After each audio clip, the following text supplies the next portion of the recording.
everyone, welcome to my channel. In today's video, I'm going to show you how I do my daily planning on my Hobonichi Cousin.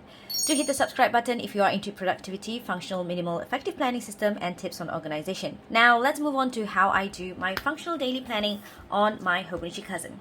In my last video, I have actually talked about to do my weekly planning on my Hobonichi Cousin. After the weekly planning, I will move on to the daily planning, which I always do a day before, usually about 20 minutes before I shut down my computer in my office and head home. It's important to plan your tomorrow today because you can straight move on to the task as soon as you reach your office, as you have already prepared yourself mentally on what to do. So as you can see, this is my planning page, which is divided into 4 sections: the priority, work, home, as in my personal stuff, and also a note section. So this schedule section, I used to jot down any meetings, discussions, or appointments for that day. By having the schedule written here, I don't have to flip my pages all the way to the monthly section again to view my appointments, but instead it's already written down here. So I could save a couple of seconds and avoid diversion from my focus as well. And the priority task section is a task that I must complete on that day by setting some deep work time. I don't set more than 3 tasks in a day, but that depending on how my schedule is for that day. Let's say I don't have any meetings, so I will just check my email at 9 a.m.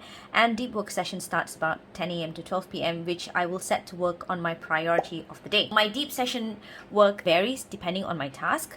So if you are planning to set your priorities for the day, do estimate the time needed to complete the task. I would suggest to start with 1 task for the day and slowly move on to 2 or 3 priorities. But usually don't beat yourself up if you are unable to set a priority on that day at all because of your busy schedule. Next is the work task, which is meant as an optional to be completed task. Tasks that I can work on when I have free time and not urgent. I will list them down here and with reasonable amount of tasks. But as you can see, that's quite a lot of tasks in here because Fridays are usually my busiest day because I try to slot in so many things, and so many things tend to come in on my inbox. So I will just write that down because usually those things don't take more than 2 minutes for me to complete. So I'll just write them down in here so that I won't be forgetting tasks before I head home for the weekends. This work task section is a section which I don't have to complete all of them. And even if I don't complete all of them, I don't feel guilty, really fine by it. I know some of the planners out there tend to feel guilty when you don't complete all those checkboxes. Trust me, I've been there too. But with this work task section, I've already preset my mind that I'm fine if I don't complete them, and I'm totally okay with it. I will just move these items to next day. Just in case you're wondering, my task source, where I'm getting all this task from, it's actually from my master's list, which is filled with projects and to-do lists. So these are my monthly section. So but this is for the January, but my section here varies depending on the months because the type of task that I receive differs. So in here, I've changed up my flow as well, which is this month, event, follow-up, and update. So basically, I do have a master list in which way I'm getting all these tasks from. But if you're interested to know more about my master list, do let me know at the comment box below. Maybe on my next video, I will try to explain to you how I jot down my master task list for you to get the general idea on, creating your own master list. So next is the personal task section. I call this home, and I use my Hobonichi Cousin as both my personal and work planner. And I'm so glad that Hobonichi Cousin offers monthly calendar, weekly pages, and also the daily pages, which with great space for you to do a lot of planning. So in this home section, I will usually list down my daughter's homework, projects, my blog posts, or running some errands, buying groceries, and etc. So as you can see here, I've listed on my groceries. So it could be anything that is related to my home space and not necessarily focus on my work alone. As you can see here, I still have quite a bit of space to jot down all my tasks, which is the work and home. And I personally think that the Hobonichi Cousin is the only planner that offers such space for me.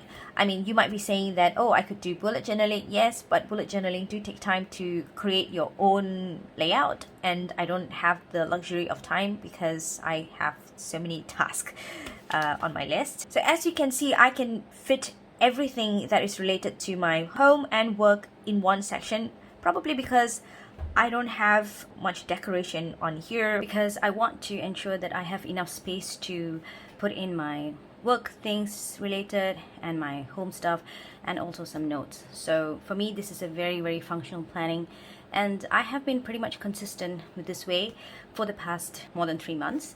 So I'm really happy and pleased with the way I am planning, because I have a proper system to ensure that I do an effective and functional planning. By combining both my personal and work planner, I also don't waste my time switching between planners, because in previous way, I had work planner and also a personal planner.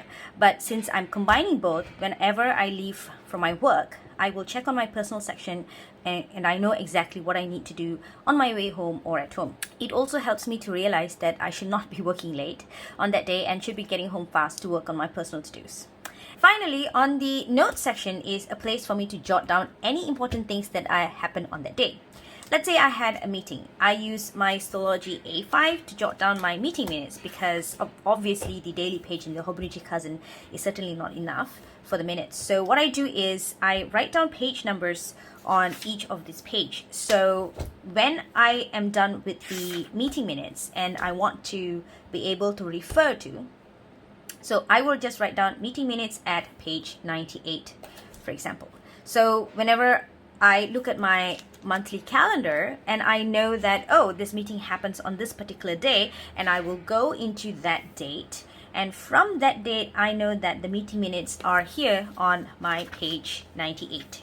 So for me, this note section is very useful to remember on what actually took place on that particular day, and also things that I probably need to work on later.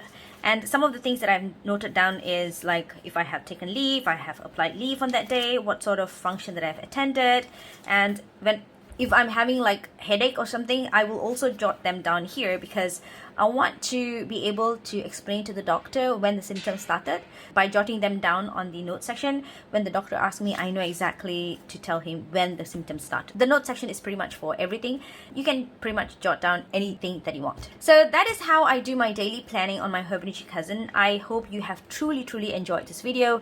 If you have any questions or comments, do post them at the comment box below, or you can also DM me on my Instagram channel at hitchandhitched. And remember to subscribe and hit the notification bell to be notified when I upload my new videos. Happy planning and have a pleasant day. Bye!